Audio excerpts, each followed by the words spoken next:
Good morning. Welcome to morning news. చూద్దాం.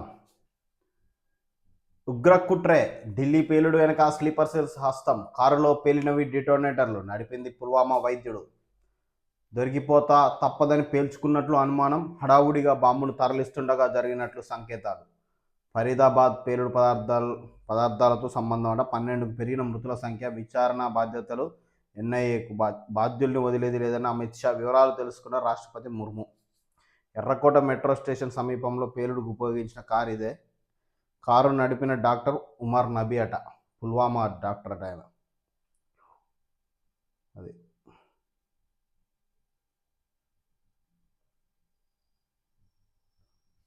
Right. ఇక జూబ్లీహిల్స్ కథ చూడురి. జూబ్లీహిల్స్ పోలింగ్ 48.47%. ఉద్రిక్తతల మధ్య ముగిసిన ఎన్నిక. ఓటర్లకు పోటాపోటీగా నగదు, చీరల పంపిణీ. నిబంధనలు ఉల్లంఘించారన్న ఫిర్యాదులపై కాంగ్రెస్ భారత నేతలపై కేసులు. ఒకరి మీద ఒకరు బీభత్సం కేసులు పెట్టుకు. కాంగ్రెస్ రిగ్గింగ్ను పోలీసులు అడ్డుకోవడం లేదంటూ మాగంటి సునీత ధర్నా. అధికార పార్టీదే పైచేయి. ఎగ్జిట్ పోల్స్ వెల్లడి.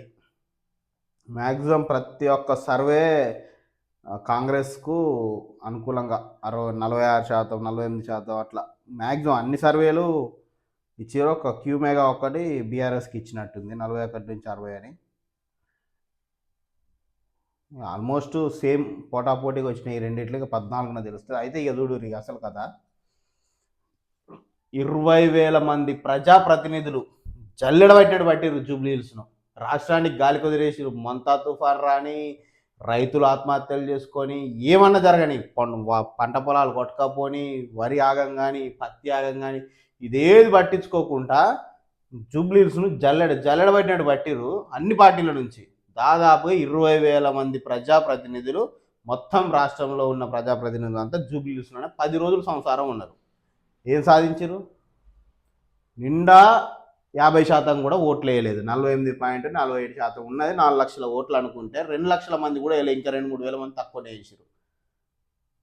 ఇంత ఘోరవా? ఇదా చైతన్యం? ఇదా ఆడ అక్షరాస్యత శాతం? ఇదా అక్కడ డెవలప్మెంట్ అంటే జూబ్లీహిల్స్? ఇప్పుడు ఇల్లా ఎగ్జాంపుల్కు, ఫర్ ఎగ్జాంపుల్ వాళ్ళు 48 వేసారు, మనం 50 అనుకుందాం. 2 లక్షల ఓట్లు పడ్డాయి అనుకుందాం. అల్లా ఎవ్వరు గెలిచినా కూడా 40 నుంచి 50% ఓట్ల వరకు గెలిచేటోళ్ళే కదా. అంటే 1,00,000 ఓట్లు. జూబ్లీహిల్స్ ఓటర్లు 4 లక్షల ఓట్లు అయితే అక్కడ ఎమ్మెల్యేని డిసైడ్ చేసింది 1,00,000 ఓటర్లు. అంటే 3 లక్షల మందికి ఆయన అవసరం లేదు. ఓ 2 లక్షల మంది ఓట్లోనే పాల్గొనలేదు. పాల్గొన్న 2 లక్షల మందిలో నిండా 50%, సగం మందికి కూడా గెలిచిన అభ్యర్థి ఇష్టం లేదు.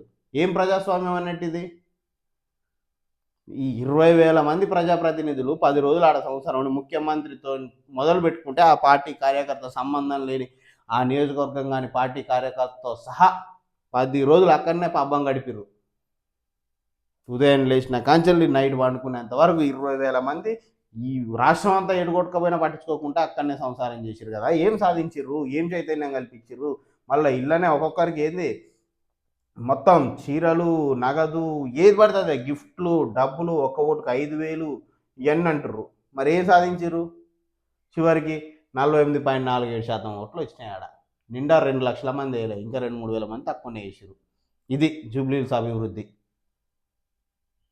ఇప్పుడు జూబ్లీహిల్స్ అభివృద్ధిని ఎన్నుకునే ఎమ్మెల్యేకు పడ్డ ఓట్లు ఎన్ని ఉంటాయా? దాదాపుగా ఓ 90,000 నుంచి 1,00,000 మధ్య ఉంటాయి. అక్కడ ఓటర్లు ఎంత? 4,11,000 చిల్లర మంది ఉన్నారు. అంటే మొత్తంలో కనీసం 25% కూడా ఎన్నుకోవట్లేదు. 25% మంది కూడా పూర్తి స్థాయిలో పాల్గొనలేదు. ఏది 25% మంది కూడా ఎమ్మెల్యే ఎన్నుకునేటోళ్ళు లేరు. 24 నుంచి 25% మంది ఎమ్మెల్యేని డిసైడ్ చేశారు. 75% మందికి ఆయన అవసరం లేదు. ఇది ప్రజాస్వామ్యం. జూబ్లీహిల్స్ అభివృద్ధి. తెలంగాణ రాష్ట్రంలో అత్యంత అభివృద్ధి చెందిన జూబ్లీహిల్స్లో 48.47% ఓట్లు పడ్డాయి అన్నమాట. అదే ఈ మామూలు పల్లెటూర్లు ఉండే నియోజకవర్గాలలో 90% అంటే మనం పని లేక కూర్చుర్రా ఇక్కడ పల్లెటూర్లలో ఉండేటోళ్ళు. మళ్ళీ నాయకులు కూడా అన్ని కంపెనీలు అక్కడనే ఉంటాయి, అన్ని డెవలప్మెంట్లు అక్కడనే జరుగుతాయి. అక్కడ గింత పారిశుద్ధ్యంగా ఎంత క్లీనింగ్ ఉంటుంది. ఓకే, కంపెనీ అంటే అభివృద్ధి చెందిన అక్కడ ఎక్కువ యువత ఉంది వచ్చినాయి అనుకుందాం. పారిశుద్ధ కార్మికులు చిన్న చిన్న నియోజకవర్గాలలో ఎక్కువ పనిచేస్తారా? అలాంటి ప్లేస్లలో ఎక్కువ పనిచేస్తారా? ప్రభుత్వం మొత్తం పెద్ద పెద్ద ప్రాజెక్టులను అక్కడనే చేస్తుంది. వీటిని గాలికి వదిలేస్తుంది. 90% జనాలు పిచ్చోళ్ళ లెక్క లైన్లో నిలబడి ఓట్లేసారు. నియోజకవర్గాలేమో గాలికి వదిలేస్తుంది. నువ్వు 10 రోజులు 20,000 మంది ప్రజాప్రతినిధులు అన్ని పార్టీలు కలిపి పండుకున్న కాంచెలు లేచిన కాంచెలు పండుకునేంత వరకు అక్కడనే సంసారం చేసినా కూడా సగం మంది వచ్చి ఓట్లు వేయలేదు. ఇప్పటికైనా జనాలు ఆలోచించాలి. జూబ్లీహిల్స్ మీద ఎంత ఖర్చు పెడుతుంది, జూబ్లీహిల్స్ ఎంత ఇస్తుంది రాష్ట్రానికి, అది కూడా ఆలోచించాలి. ఇలాంటి అన్ని లెక్కలతో సహా ప్రతి ఒక్కరు నిరుద్యోగులైతే ఉద్యోగులైతే చదువుకున్న ప్రతి ఒక్క యువత ఆలోచించాలి రాష్ట్రంలో ఏం జరుగుతుందనేది. ఇప్పుడు 25,000 మంది డిసైడ్ చేశారు ఎమ్మెల్యేను. ఈ జూబ్లీహిల్స్ రాష్ట్రానికి ఎంత ఇస్తుంది, ఏ పన్నుల రూపంలో కానీ ఎంతనా కానీ జూబ్లీహిల్స్ పైన ఎంత పెడుతుంది రాష్ట్రం, అది కూడా చూడాలి మనం. 48% వేయాలన్నా మీరు? నిరక్షరాస్యులు కూడా, పల్లెటూర్లలో ఉన్న నిరక్షరాస్యులు కూడా ఓటు వేయకపోతే సచ్చినోని కింద లెక్క అనుకొని ఖచ్చితంగా ఏ రేత్రి వరకు నిలబడైనా ఓటు వేసిపోతారు. అంటే ఇక్కడ 50% మంది జనాలు చచ్చిపోయారా, లేరా? ఇంత దుర్మార్గమా? 20,000 మంది ప్రజాప్రతినిధులు వేల కోట్లు ఖర్చు పెట్టి 10 రోజులు అక్కడ సంసారం చేస్తే మీరు వచ్చింది 48% ఓట్లు. సిగ్గుపడాలి జూబ్లీహిల్స్ ఓటర్లు, ఎవరెవరైతే ఓటేయలేదో వాళ్ళు సిగ్గుపడాలి. ఇదా మన చైతన్యం, ఇదా అని. మళ్ళీ వీళ్ళ ఈ జూబ్లీహిల్స్ నియోజకవర్గంలో ఉన్న ప్రతి ఒక్కరికి హాలిడే ప్రకటించినారు ఆ కంపెనీలు. సాఫ్ట్వేర్ ఎంప్లాయీ నుంచి పారిశుద్ధ కార్మికుడి వరకు, ఏ చిన్న ఎంప్లాయీ అయినా సరే, ఆఫీస్ బాయ్ నుంచి సాఫ్ట్వేర్ ఎంప్లాయీ వరకు ఖచ్చితంగా సెలవు ప్రకటించినారు ఆఫీస్లో. ఎంజాయ్ చేస్తారు హాలిడేను. ఇక్కడ వేరే వేరే నియోజకవర్గాల్లో 90% పిచ్చోళ్ళ లెక్క లైన్లో నిలబడి ఓట్లు వేస్తే వీళ్ళ కాడ ఏం ఖర్చు పెట్టదు ప్రభుత్వం. అక్కడికి పోయి అన్ని అభివృద్ధి పనులు చేస్తుందా? ఇంత చైతన్యవంతమైన అభివృద్ధి ప్రాంతం ఇది. ఇప్పటికైనా రాష్ట్ర ప్రజలు ఆలోచించాలి ఏం జరుగుతుంది రాష్ట్రంలో. ఎట్లా 20,000 మంది ప్రజాప్రతినిధులు ఏ కాన్స్టిట్యున్సీలో ఎప్పుడన్నా పాల్గొనంగా చూసిర్రా ప్రచారంలో? ఇంటింటికి తిరిగి బతిలాడి ఏ వస్తువు పడితే ఆ వస్తువు ఎంతంటే అంత వీడియోలతో సహా ప్రూఫ్లు ఇస్తున్నాయి కదా ఈ పార్టీలు. ఇంత దుర్మార్గమా? జైషే మహిళా విభాగంలో డాక్టర్ షాహీన్ ఫరీదాబాద్ ఉగ్రకుట్రలో భాగస్వామి అట. గుండెలు పిండేసే దృశ్యాలు. ఎల్ఎన్జేపీ ఆసుపత్రి వద్ద మృతులు, బంధువుల రోదన. 11 గంటలు ప్రయాణించిన కారు పేలుడుకు ముందు పలు ప్రాంతాల్లో సంచారం. బీహార్లో మళ్ళీ ఎన్డీఏదే అధికారం. ఆర్జేడీ నేతృత్వంలో మహాగఠ్ బంధన్కు 108 లోపే సీట్లు. అన్ని సర్వేల ఎగ్జిట్ పోల్స్ మాట ఇదే. రెండో విడతలో 68.79% పోలింగ్. 14న ఓట్ల లెక్కింపు. పీలిస్తే రోగాలే. తెలుగు రాష్ట్రాల్లో వేగంగా క్షీణిస్తున్న గాలి నాణ్యత. హైదరాబాద్లో 5 రోజుల్లో 50% తగ్గుదల. తిరుపతిలో 10 రోజుల్లోనే 150% క్షీణత. విశాఖలో పూర్ లెవెల్కు. మున్ముందు మరింత ఆందోళనకరంగా వాయు కాలుష్యం. సగం మనం చేస్తున్నదే కదా మనుషులం. పడిపోతున్న ఉష్ణోగ్రతలు తెలుగు రాష్ట్రాల్లో వాయు కాలుష్య తీవ్రతను పెంచుతున్నాయి. హైదరాబాద్, తిరుపతి, విశాఖపట్నం నగరాల్లో గాలి నాణ్యత వేగంగా పడిపోతుంది. ఈ పరిణామం మున్ముందు మరింత ఆందోళనకర స్థాయికి చేరుకోవచ్చని ప్రజలు అప్రమత్తంగా ఉండాలని హెచ్చరిస్తుంది. దేశంలోని 254 నగరాలు, పట్టణాల్లో వాయు కాలుష్యాన్ని నిరంతరం నమోదు చేసేందుకు ఆన్లైన్ కేంద్రాలు ఉన్నాయి. అక్కడ నమోదయ్యే గాలి నాణ్యత సూచిని కేంద్ర కాలుష్య నియంత్రణ మండలి నిర్ధారించింది. ప్రతి 24 గంటలకు ఒకసారి బులెటిన్ రూపంలో విడుదల చేస్తుంది. ఇప్పుడు రాజధానిలో ఢిల్లీలో మాస్కులు పెట్టుకొని బ్రతుకుతారు. ఆ పరిస్థితి వస్తుంది ఇంకా కొన్ని రోజులు అయితే హైదరాబాద్లో కూడా. ప్రజలు సొంతంగా ఎవరికి వాళ్ళు నిర్ణయం తీసుకోవాలి. మన నుంచి ఎలాంటి కాలుష్యం అవుతుంది, వాహనం అయితేంది, వేరే వేరే వేస్టేజ్ అయితేంది, చాలా ఆలోచించాలి.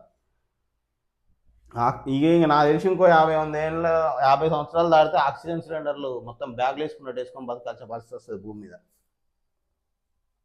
789 బోగస్ కంపెనీలు ఐటీసీ క్లెయిమ్ల కోసం సృష్టించిన వ్యాపారులు. 7 నెలల్లో 70 కోట్ల పన్ను ఎగవేతట. ఇట్లుంది పరిస్థితి. అక్షర యోధుడికి కన్నీటి వీడ్కోలు. గట్కేసర్లో అందశ్రీ అంత్యక్రియలు పూర్తి. పాడెమోసిన సీఎం రేవంత్ రెడ్డి. వేల సంఖ్యలో తరలివచ్చిన సాహితీవేత్తలు, అభిమానులు. అందశ్రీకి పద్మశ్రీ పురస్కారం ఇవ్వాలని కేంద్రాన్ని కోరతామన్న సీఎం. ఛత్తీస్గఢ్లో ఎన్కౌంటర్. 6 మావోయిస్టుల మృతి. నేషనల్ పార్క్ అడవుల్లో భీకరపూరు. మృతుల్లో మద్దెడు ఏరియా కమిటీ ఇన్ఛార్జ్ బుచ్చన్న. జల హే తెలంగాణ. జల్ సంచయ్ జన్ భాగీదారీలో రాష్ట్రానికి తొలి ర్యాంక్. జిల్లాలో టాప్లో నిలిచిన ఆదిలాబాద్, నల్లగొండ, మంచిర్యాల. మున్సిపల్ కార్పొరేషన్ల విభాగంలో 2వ స్థానంలో హైదరాబాద్. ఒక్కోదానికి 2 కోట్ల నగదు బహుమతి. కోటి చొప్పున గెలుచుకున్న వరంగల్, నిర్మల్, జనగామ జిల్లాలు. ఆదిలాబాద్ జిల్లా తలమడుగు మండలం కప్పర్దేవి గ్రామంలో జల్ సంచయ్ జన్ భాగీదారీ పథకంలో భాగంగా నిర్మించిన చెక్ డ్యామ్ అంట. అది ఉగ్ర కుట్రే అని అనుమానాలు అలా ఉన్న వాళ్ళంతా ఉగ్రవాదులే, ఆ డాక్టరు వాళ్ళు వీళ్ళు. ఇంతకుముందు జరిగిన పేలుల్లో కూడా కొందరు హస్తం ఉందట. అందశ్రీకి కన్నీటి వీడ్కోలు, అధికార లాంఛనాలతో అంత్యక్రియలు, లాలాపేట నుంచి గట్కేసర్ వరకు సాగిన అంతిమయాత్ర, పాడెమోసి తుది వీడ్కోలు పలికిన సీఎం రేవంత్ రెడ్డి. ఆటపాటలతో 500 మంది కళాకారుల నివాళి. అందశ్రీకి పద్మశ్రీ ఇవ్వాలని కేంద్రానికి లేఖ రాస్తా సీఎం రేవంత్. జూబ్లీహిల్స్ కాంగ్రెస్ డే, అన్ని ఎగ్జిట్ పోల్స్లోనూ అధికార పార్టీకి అనుకూలం. 46 నుంచి 55% ఓట్లు వస్తాయని సర్వేల అంచనా. సిట్టింగ్ సీటు కోల్పోనున్న బీఆర్ఎస్ సెకండ్ ప్లేస్కు పరిమితం. ఆ పార్టీకి 39 నుంచి 45% ఓట్లు వచ్చే ఛాన్స్. మూడో స్థానంలో బీజేపీ, ఓట్ల శాతంలో సింగిల్ డిజిటే. బీజేపీ ఓట్లు బీఆర్ఎస్కు మల్లాయనే చర్చ. ఏం జరిగినా కూడా, ఏ పార్టీ గెలిచినా కూడా ఓడిపోయినట్టే లెక్క. ఈ మూడిట్ల ప్రధాన 3 పార్టీలలో ఏది గెలిచినా కూడా ఓడిపోయినట్టే లెక్క. ఏముంది, ఆడ పాల్గొన్నదే 48% మంది. ఆడ నీకు పడేది మహా అయితే 50% కంటే ఎక్కువ ఏ పార్టీకి పడట్లేవు. నిన్ను గెలిపించేది 1,00,000 మంది. 4,11,000 ఓటర్లు ఉన్న దగ్గర నిన్ను గెలిపించేది 1,00,000 మంది. అది లెక్క. ఏదో అధికారం కోసం తప్ప దేనికి యూజ్ లేదు ఆ ఎన్నిక. అసలు ఫస్ట్ జూబ్లీహిల్స్లో పెట్టే పెట్టుబడులు రాష్ట్రం మీద పెట్టుర్రు. ఇప్పటి నుంచి ఏమైనా కంపెనీలు వస్తే మారుమూల పల్లెలకు తీసుకురారు, అక్కడ డెవలప్మెంట్ అవుతుంది. మేము రాష్ట్రం జనాభా మొత్తం కట్టే పన్నులు ఎంత ఉన్నాయి, వాళ్ళు కట్టేది ఎంత ఉంది, వాళ్ళకి ఎంత ఇచ్చేది ఎంత ఉంది. వేరే ప్రాంతాలు అభివృద్ధి చేయరు చాలు జూబ్లీహిల్స్ చేసిన కాడికి. తిప్పి కొడితే సగం మంది ఓట్లు వేయలేదు జూబ్లీహిల్స్లో, వాళ్ళ మీద పడి ఎందుకు లక్షలు వేల కోట్లు పెట్టడం. ఆడ బంజేరు అక్కడ పెట్టి వేరే ప్రాంతంకి తీసుకురారు. ఇవన్నీ 90% ఎక్కడ ఏ నియోజకవర్గంలో ఎక్కువ శాతం పోలింగ్ అయితే అక్కడ అభివృద్ధి పనులను స్టార్ట్ చేయరు. కంపెనీలు వచ్చినా అక్కడికి తీసుకుపోరు. అమెరికా నుండి జూబ్లీహిల్స్కి వచ్చిన కంపెనీలు అమెరికా నుండి ఆత్మకూరుకు రాలేవా, నల్లగొండకు రాలేవా, కరీంనగర్కు రాలేవా? ఏ జూబ్లీహిల్స్లోనే ఏముంది? అది కూడా ఒకప్పుడు కొండలు గుట్టల ప్రాంతమే కదా బంజారాహిల్స్, జూబ్లీహిల్స్. ఇప్పుడు ఆ కంపెనీలన్నీ ఇక్కడికి వస్తే ఇవి కూడా అదే ప్లేస్లోకి వెళ్తాయి కదా. కోదాడకు రాలేవా, హుజూర్నగర్కు రాలేవా, సూర్యాపేటకు రాలేవా? అమెరికా నుండి జూబ్లీహిల్స్ వచ్చే కంపెనీలు ఇక్కడ డెవలప్ చేయకూడదా? ఒక్క హైదరాబాదే కనబడుతుందా తెలంగాణలో మీకు? ఇంకెన్నేళ్ళు హైదరాబాద్ పడి ఏడుస్తారు? ఎన్నేళ్ళు దాన్ని అభివృద్ధి చేసుకుంటా పబ్బం గడుపుతారు. తిప్పి కొడితే అక్కడ 50% ఓటింగ్ రాలేదు జూబ్లీహిల్స్లో. బంజేరిగా కంపెనీలు గింపెనీలు ఏవి ఉన్న జూబ్లీహిల్స్ తరలించడం బంజేరి. అక్కడ భూముల వాల్యూలు పెరిగినాయి జాలిగా, అక్కడితో వదిలేరి. అది అట్లా ఉంటుంది. నెక్స్ట్ వేరే ప్రాంతానికి షిఫ్ట్ గారి. కంపెనీలు వచ్చినా ఏవి వచ్చినా, నెక్స్ట్ ఏ పారిశ్రామిక అభివృద్ధి జరిగినా అలాంటి సోర్సెస్ ఎక్కడ ఉన్నాయో చూసుకొని ఆ ప్లేస్ను అభివృద్ధి చేయరు. చాలు జూబ్లీహిల్స్లో పెట్టిన పెట్టుబడులు. తిప్పి కొడితే 40-50% ఓట్లు రాలేదు. ఇక నెక్స్ట్ కాన్సన్ట్రేషన్ పల్లెటూర్లలో చేయరి. పల్లె ప్రాంతంలో చివరిలో ఇటు సైడ్ ఉన్న వాటిలలో చేయరి. ప్రతి డిస్టిక్ను డెవలప్ చేయడానికి ప్రయత్నించారు. ఎక్కువ శాతం ఏ నియోజకవర్గంలో ఓటింగ్ జరిగిందో ఆ నియోజకవర్గంలో పారిశ్రామికంగా ఎదగనీకి చూడుర్రి. ఇంకెన్ని రోజులు హైదరాబాద్ అని చెప్పుకొని తిరగాలి. తెలంగాణ అంటే ఒక హైదరాబాద్ తీసేస్తే తెలంగాణ నాలుక గిక్కుంటానికి కూడా పనికిరాదు. ఆంధ్ర పాలకులు చేసిరనే కదా వాళ్ళని తరిమి కొట్టింది, తెలంగాణ తెచ్చుకుంది. ఒక హైదరాబాద్ చూపెట్టి హైదరాబాద్ తీసేస్తే ఏముంది తెలంగాణలో? ఏ ప్లేస్ ఉంది చెప్పుకోవడానికి? ఏదీ లేదు. అదే మీరు ఆంధ్రాకి పోయి చూడు, ప్రతి డిస్టిక్లో అన్నీ ఉంటాయి. ఇంకా ఆంధ్ర పాలకులు చేసిన దాలిగా మీరన్నా కనీసం వేరే ప్రాంతాలను అభివృద్ధి చేయరిగా. జూబ్లీహిల్స్, బంజారాహిల్స్, హైదరాబాద్ అనే టాపిక్ వదిలేరి. అమెరికా నుండి, ఆస్ట్రేలియా నుండి, యూకే నుండి హైదరాబాద్ దాకా వచ్చినోడు, జూబ్లీహిల్స్ దాకా వచ్చినోడు సూర్యాపేట దాకా రాలేడా, కోదాడ దాకా రాలేడా, కరీంనగర్ దాకా రాలేడా, ఆదిలాబాద్ దాకా రాలేడా? ఇంకా ఎన్ని రోజులండి అక్కడనే మీరు అభివృద్ధి చేసేది? ఖాళీగా బంద్ చేయరు అక్కడ చేసిన కాడికి.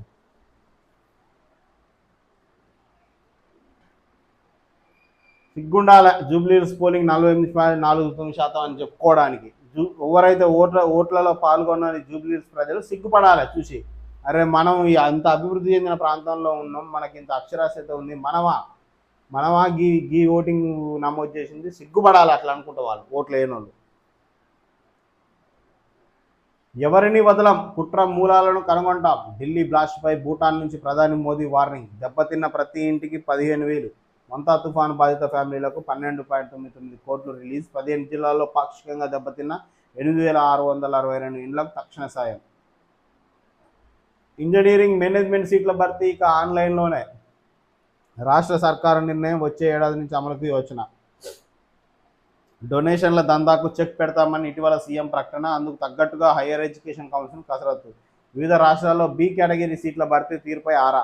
ప్రైవేట్ ఇంజనీరింగ్ కాలేజీలో మేనేజ్మెంట్ కోటా సీట్లలో అమ్మకాలకు ఫుల్ స్టాప్ పెట్టాలని రాష్ట్ర సర్కార్ నిర్ణయించింది. మెడికల్ సీట్ల మాదిరిగానే ఇంజనీరింగ్లోనూ బి కేటగిరీ సీట్లన్నింటినీ మెరిట్ ఆధారంగానే ఆన్లైన్లోనే భర్తీ చేయాలని భావిస్తుంది. ప్రైవేట్ కాలేజీలో డొనేషన్ దందాకు చెక్ పెడతామని ఇటీవల సీఎం రేవంత్ రెడ్డి ప్రకటించడంతో అందుకు తగ్గట్టుగా హయ్యర్ ఎడ్యుకేషన్ కౌన్సిల్ అధికారులు కసరత్తు ప్రారంభించారు. ఇది ఎంతవరకు చేసి చూపిస్తారో చూస్తాం.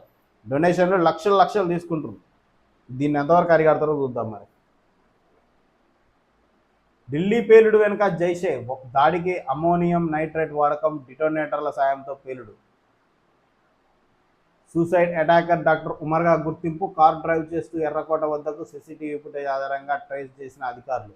ఫరీదాబాద్లో అనుచరులు పట్టుబడడంతో భయపడి ఉమర్ ఫోన్ ఆఫ్ చేసి 3 రోజులు అండర్ గ్రౌండ్. ఈ క్రమంలోనే ఎర్రకోట వద్ద ఆత్మాహుతి దాడి. పుల్వామాలో ఉమర్ ఫ్యామిలీ అరెస్ట్. విచారణ కేసు దర్యాప్తు ఎన్ఐఏకు అప్పగింత. బీజాపూర్లో ఎన్కౌంటర్. 6 మావోయిస్టులు మృతి. దాదాపు 4 గంటల పాటు కాల్పు. ఆయుధాలు, పేలుడు పదార్థాలు స్వాధీనం. మృతుల్లో మోస్ట్ వాంటెడ్ మావోయిస్ట్ పాపారావు భార్య ఊర్మిళ. మావోయిస్టులు లొంగిపోవాలని ఛత్తీస్గఢ్ డిప్యూటీ సీఎం విజయ్ శర్మ పిలుపునిచ్చారు. ఆసిఫాబాద్ జిల్లాలో 8.7 డిగ్రీలే. రోజు రోజుకు పడిపోతున్న టెంపరేచర్. అన్ని జిల్లాల్లో 15 లోపే ఉష్ణోగ్రతలు. దాదాపుగా రాష్ట్రం అంతా అదే పరిస్థితి ఉంది. చలి తీవ్రత మాత్రం రోజు రోజుకు తీవ్రంగా పెరిగిపోతుంది. వచ్చేది చలికాలం, ఇక జాగ్రత్తగా ఉండాలి.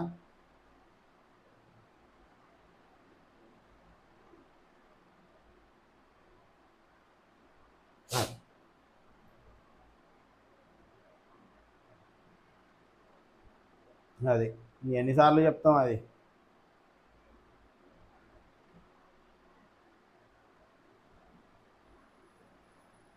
ఈ ఎన్నికల్లో ఇవన్నీ మొదటిసారి. ఈవీఎంలలో అభ్యర్థుల కలర్ ఫోటో, డ్రోన్లతో సెక్యూరిటీ మానిటరింగ్. ప్రతి కేంద్రం వద్ద మొబైల్ డిపాజిట్ సెంటర్. అట్లా మొబైల్ డిపాజిట్ సెంటర్ పెట్టిర్రు. ఈవీఎంలో అభ్యర్థి కలర్ ఫోటో పెట్టిర్రు. డ్రోన్లతోటి సెక్యూరిటీ మానిటరింగ్ చేసిర్రు. ఇవి మొదటిసారి అన్నమాట చేయడం ఎన్నికలలో. ఇండియాపై టారిఫ్స్ తగ్గిస్తాం. ట్రేడ్ డీల్ పూర్తయ్యాకే తుది నిర్ణయం. అప్పుడు ఆదేశం నుంచి మళ్ళీ ప్రేమ అందుతుంది.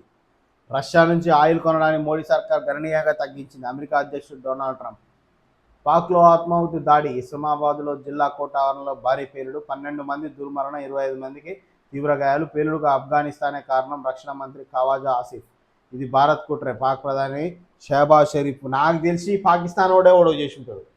ఇప్పుడు ఇండియాలో జరిగింది కదా, ఇది వాళ్ళ మీదకి ఏడా తిరుగుతుందో అని ఇప్పుడు వీడేం చేసిండు, ఆ పాకిస్తాన్ను ఒకడు పురమాయించి కథం పాక్లో ఆత్మాహుతి దాడి. అది ఒకడు ఇండియా అంటాడు, ఒకడు ఆఫ్ఘనిస్తాన్ అంటాడు. కథం ఏంది మాకాడ కూడా చేస్తారు వీళ్ళు అని ప్రపంచానికి చూపెట్టే కుట్ర. ఇది ముమ్మాడికి పాకిస్తాన్ వాడు చేసుకొని ఉంటాడు వాన్ ప్లేస్లో. అంత దుర్మార్గుడు వాడు వాని దేశ ప్రజలను చంపుకుంటాడు. అంత దరిద్రులు ఉంటారు అక్కడ.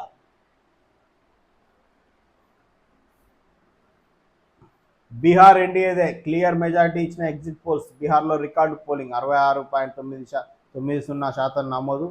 గత ఎన్నికల కంటే 9.6% అధికం. ఓటేసిన దాదాపు 77.5 కోట్ల మంది. బీహార్ సీఈఓ వినోద్ సింగ్ గుంజీ.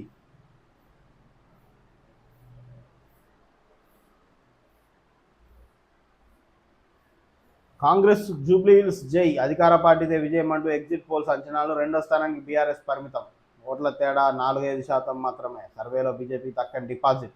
14లో కౌంటింగ్ ఫలితాలు వెల్లడి. గెలుపు మాదే. కాంగ్రెస్ బీఆర్ఎస్ ధీమా. 20,000 మెజార్టీ పక్కా అంటున్న అస్తంపాటే. అధికార పార్టీకి అనుకూలంగానే ఎగ్జిట్ పోల్స్ను లెక్క చేయబోమంటున్న గులాబీ నేతలు. విజయం తమనే వరిస్తుందన్న అంచనా. డిపాజిట్కు డోకా లేదంటున్న బీజేపీ. అది ఇక లాస్ట్కు మాకు డిపాజిట్ దక్కుద్దని చెప్పుకునే స్థాయికి వచ్చింది బీజేపీ. ఎంత ఘోరం అంటే కేంద్రంలో అధికారం నుండి దేశాన్ని పరిపాలిస్తుంది బీజేపీ. మాకు డిపాజిట్ వస్తుంది అని గర్వంగా చెప్పుకుంటుంది ఎన్నికల్లో పోటీ చేసి. ఇంతకంటే దుర్మార్గం ఇంకేదన్నా ఉందా? ఒక బీజేపీ కార్యకర్త ఇంతకంటే అవమానం ఏమన్నా ఉందా? ఆ కార్యకర్తకు సిగ్గుపడుతుర్రు మీ వల్ల బీజేపీ కార్యకర్తలు. ఇదా మన స్థాయి అని. అరే ఒక ఎలక్షన్స్లో పాల్గొంటే మనం మాకు డిపాజిట్ వస్తుంది, మా డిపాజిట్కు డోకా లేదని చెప్పుకునే స్థాయికి దిగజారిందా బీజేపీ ఈ రాష్ట్రంలో? అంటే అలాంటి నాయకులు ఉన్నారు ఇక్కడ. ఎందుకు కేంద్రం ఆలోచించదు? కార్యకర్తల బాధపడదు కేంద్రానికి. ఎంతసేపు ఇక్కడ చీకటి ఒప్పందాలు చేసుకోవడం, ఎలక్షన్ ఫండ్ రావడం ఈ రాష్ట్రం నుంచి. సాలిగా ఇక్కడ అధికారంలోకి వద్దామన్న ఆలోచన లేదు. దయచేసి ఊరు నుంచి, చిన్న గ్రామం స్థాయి నుంచి కార్యకర్తలు ఎవరైతే ఉంటారో ఒక్కసారి పునరాలోచన చేసుకోవాలి మీ మనసును. మనం చేస్తుంది కరెక్టేనా? ఈ పార్టీకి మనం ఇంత నమ్మకంగా పనిచేయడం కరెక్టా? ఈ రాష్ట్రాన్ని ఇంత గాలికి వదిలేస్తుంది. ఇంత పెద్ద ఫేమస్ ఎలక్షన్స్, ఉప ఎన్నిక దేశమంతా చూస్తుంది ఒక తరఫున. అటు బీహార్ వదులుకుంటే ఇదే ఉంది. ఇటు రాష్ట్రంలో 20,000 మంది ప్రజాప్రతినిధులు తిరిగిర్రు. దేశమంతా దీని మీద ఒక కన్నేసి ఉంచింది. ఇలాంటి చోట బీజేపీ పాల్గొని మా డిపాజిట్కు డోకా లేదని చెప్పుకున్నాం. ఎంత సిగ్గుచేటు! ఇంత ఘోరంగా తయారవుతుంది రాష్ట్రానికి. కనీసం ఆలోచించాలి కేంద్రం, ఈ రాష్ట్రంలో నాయకులు ఏం చేస్తున్నారు బీజేపీ తరఫున. మా డిపాజిట్కు డోకా లేదని చెప్తుందట ధీమాగా. ఇక ఏం చెప్పాలా? 15న క్యాబినెట్ భేటీ, జూబ్లీహిల్స్ ఉప ఎన్నిక ఫలితం మరుసటి రోజే సమావేశం. రిజల్ట్స్ ఆధారంగా పలు కీలక నిర్ణయాలు. స్థానిక ఎన్నికలు, బీసీ రిజర్వేషన్లపై క్లారిటీ. అది అధికారంలోకి వస్తేనే అది ఎమ్మటే పెడతానేమో ఎలక్షన్స్ చూడాలి. అలా అక్కడ గెలిస్తేనన్నా. సిట్ ఎదుటాకు విజయ్ దేవరకొండ. బెట్టింగ్ యాప్ కేసులో అధికారుల ఎంక్వైరీ. విచారణకు హాజరైన బిగ్ బాస్ ఫేమ్ సిరి హనుమంతు, నటుడు ప్రకాష్ రాజ్ సైతం సిట్ నోటీసులు. గెలుపు మాదే. ఓకే. ఎన్ఐఏ చేతికి ఢిల్లీ పేలుడు కేసు. పేలుడు వెనుక పాక్ ఉగ్ర లింకులు. జైషే మహిళా విభాగానికి రిక్రూట్ చేస్తున్న ఉగ్రవాది డాక్టర్ షహీన్. ఇప్పటి వరకు ఈ కేసులో 8 మంది అరెస్టు. దుర్ఘటనలో 12కు చేరిన మృతుల సంఖ్య. ఒక్కొక్కరిని వేటాడి పట్టుకోండి, ఏజెన్సీలకు హోంమంత్రి అమిత్ షా ఆదేశం. ఢిల్లీ పేలుడు వెనుక టెలిగ్రామ్. సమాచార మార్పిడికి ఉగ్రమూకల వినియోగం. టెర్రరిస్టులకు అడ్డాగా మెసెంజర్ యాప్. తాజా ఘటనతో నిషేధంపై మరోసారి చర్చ.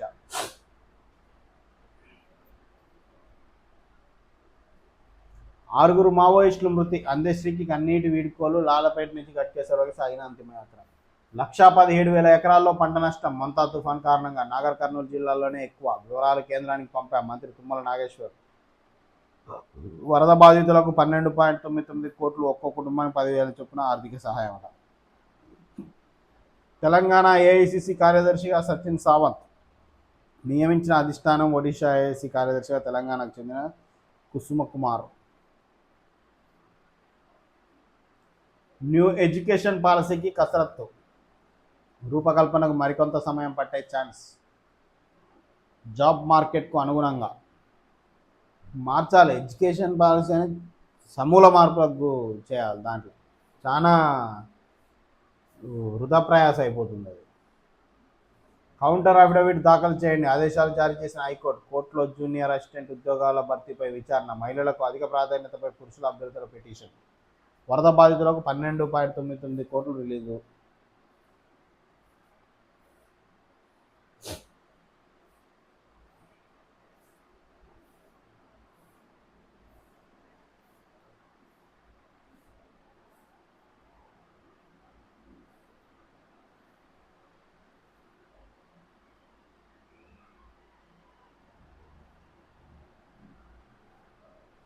ఎదుడు ఇక్కడ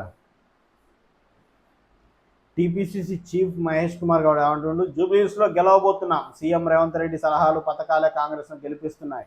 టీపీసీసీ చీఫ్ మహేష్ కుమార్ గౌడ్ అట. అసలు ఒకవేళ నిజంగా గెలిచినా కూడా మేము గెలిచినా అని చెప్పుకోవడానికి కూడా కొద్దిగా ఉండాలి.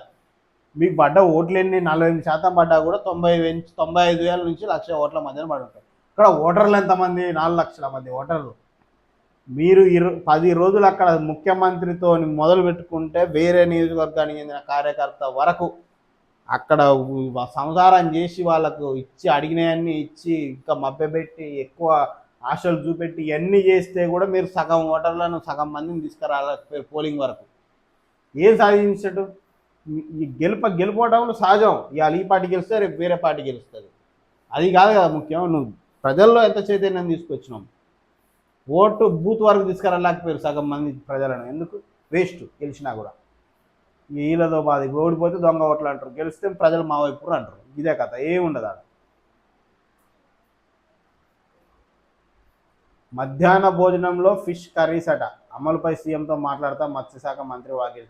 ఊరు నువ్వు దండం పెడతావండి. మీకు fish curries, chicken curries, mutton curries దేవుడేరు. కోడిగుడ్లు మంచి పెట్టి కుళ్ళినే కాకుండా నిన్న గురుకులాలల్లో 20-30 మంది ఏమైంది చూసినాం కదా, హాస్పిటల్ పాలయ్యారు, ఫుడ్ పాయిజన్ అయ్యి. కుళ్ళిన కోడిగుడ్లు పెట్టి నీ ఫిష్ కర్రీస్ మీరు తింటానికా?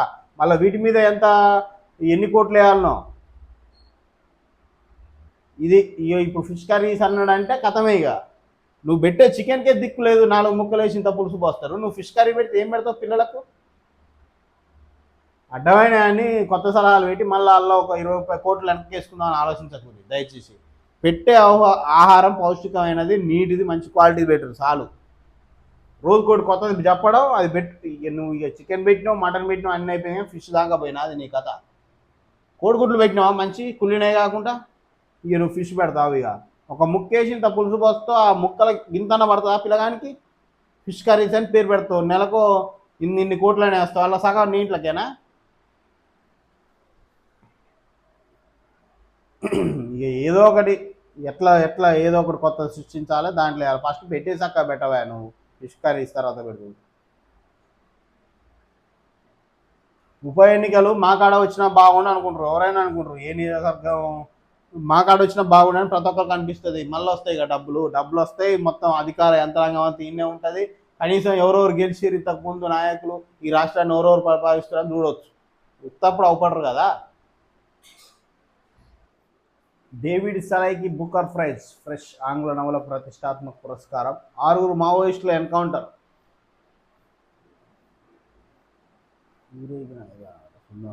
బరి తెగించిన అధికారం, జూబ్లీస్లో ప్రజాస్వామ్యం కూని, యథేచ్ఛగా కాంగ్రెస్ రిగ్గింగ్, దొంగ ఓట్లు, విచ్చలవిడిగా డబ్బులు అడ్డగిస్తే బెదిరింపులు, దాడులు, అధికార పార్టీకి అంటగాగిన పోలీస్ చేష్టలుడిగిన ఎన్నికల అధికారులు. అట్లుంది. జూబ్లీస్లో కారు వైపే మొగ్గు, ఎవరి పేపర్లలో వాళ్ళు రాసుకురు. మిషన్ చాణక్య ఎగ్జిట్ పోల్లో బీఆర్ఎస్దే పై చేయి, BRS 41.60%, Congress 39.43%. National family opinion పోల్లోనూ కారుకే జై, బీఆర్ఎస్ 44.49%, కాంగ్రెస్ 39.24%. బీఆర్ఎస్కు 45%, కాంగ్రెస్కు 41% ఓట్లు పడొచ్చని క్యూమేగా పొలిటికల్ స్ట్రాటజీ వెల్లడి. ఎవరికి నచ్చింది వాళ్ళు రాసుకురు. కొన్ని సర్వేలు అటిచ్చినాయి, కొన్ని సర్వేలు ఎటిచ్చాయి.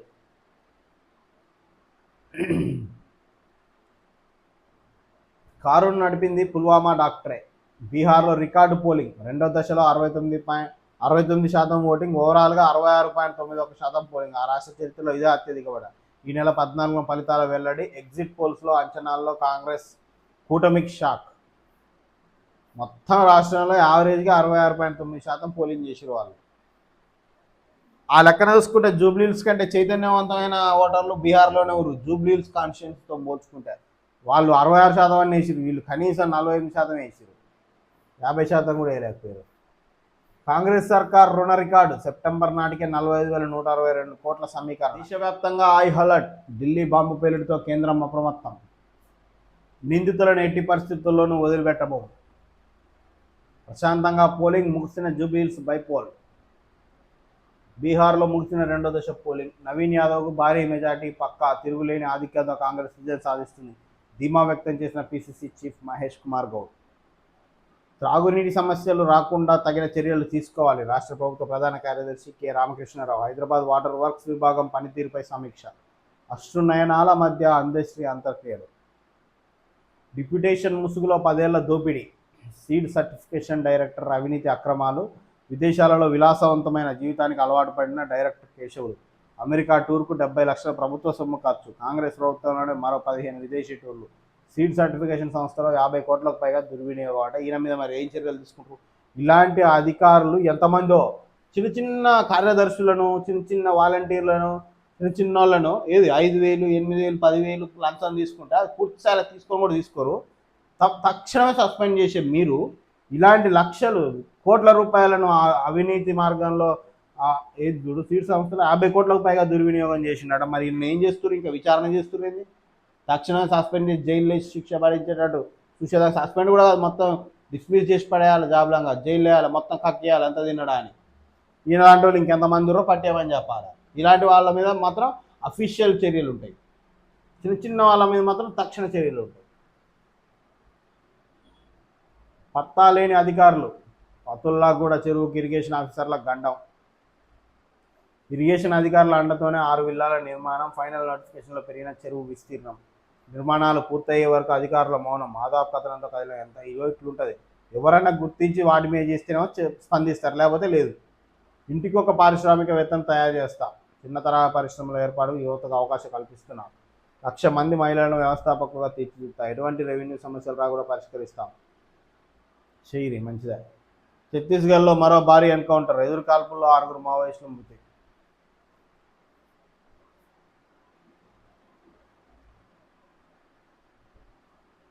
రాజకీయ బాధ చూద్దాం.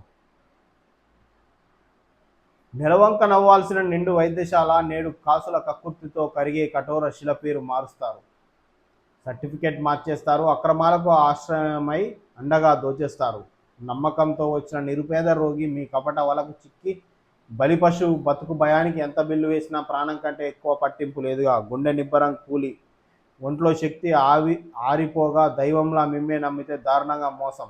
పేదోడి ఆర్తనాదం మీ చెవికి చేరదా. మానవత్వం మంట కలిపి మాఫియాగా మారేరా. వైద్యం అంటే సేవ, ప్రాణదానం. ధర్మం నేడు అదే దోపిడి, రక్తపు ముద్దల కంపు. దోపిడి దొంగల హాస్పిటల్స్ను రద్దు చేయాలి.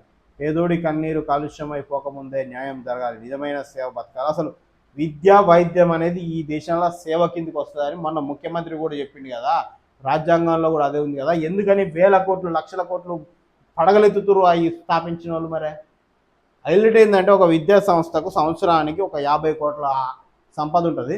కానీ అదంతా ఏం తెలుసా, సిఎస్ఆర్, కార్పొరేట్ సోషల్ రెస్పాన్సిబిలిటీ కింద ఖర్చు చేస్తున్నాం. విద్య నుంచి మేము ఎలాంటి రూపాయి సంపాదన లేదని చూపిస్తుంది ప్రభుత్వానికి. విద్య ప్రాఫిట్ కాదు కదా ఈ దేశంలో. వానికి 100 కోట్లు వచ్చినా కూడా ప్రాఫిట్ కాదట. అది ఏదో ఒక సమాజ సేవకు ఉపయోగిస్తాడట. అట్లుంది. ప్రభుత్వం నమ్ముతుంది, ప్రజలకి ఈ విషయాలు తెలవదు. ఎవరు చెప్పాలి? చెప్పిన వినేటోళ్ళు ఎంతమంది?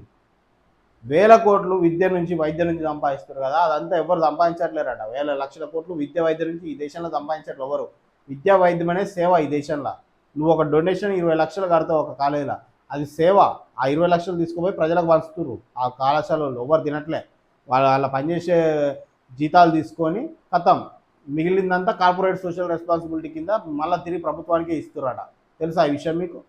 వేల కోట్లు లక్షల కోట్లు విద్య నుంచి వైద్యం నుంచి ఈ దేశంలో సంపాదిస్తున్నారు, బాగుపడుతున్నారని మీరు అనుకుంటారు. కానీ ఎవ్వరు బాగుపడట్లేదు, జస్ట్ సేవ చేస్తున్నారంట విద్యా వైద్యంలో. ఈ విషయం మీకు తెలుసా ప్రజలకు? ఈ దేశంలో విద్యను వైద్యాన్ని వ్యాపారం చేయడానికి లేదు. మరి వేల కోట్లు లక్షల కోట్లు ఎడిపోతున్నాయంటే ప్రభుత్వానికే ఇస్తున్నాయట ఈ ప్రైవేట్ సంస్థలు. లక్షల కోట్లు ఫీజు తీసుకొని ప్రభుత్వానికే ఇస్తున్నాం. కార్పొరేట్ సోషల్ రెస్పాన్సిబిలిటీ కింద 30% మేము ఎంత సంపాదించినా వాళ్ళకి ఇస్తున్నాం, మిగిలినవన్నీ సేవా కార్యక్రమాలకు ఉపయోగిస్తున్నాం, మేమేం అర్జించట్లేమో అని ప్రభుత్వానికి చెప్తుంది. అవునా, ఓకే, వెరీ గుడ్ అని ప్రభుత్వం నమ్ముతుంది. ప్రజలు పిచ్చోళ్ళ లెక్క లక్షల లక్షల ఫీజులు కడుతూనే ఉన్నాం. మరి ఎవరిని నమ్మాలి? విద్యా వైద్యం వ్యాపారం కాదంటున్న ప్రైవేట్ సంస్థలు నమ్మాలా, అది నమ్ముతున్న ప్రభుత్వాన్ని నమ్మాలా? వాటి మీద ఎలాంటి చర్యలు తీసుకోరు.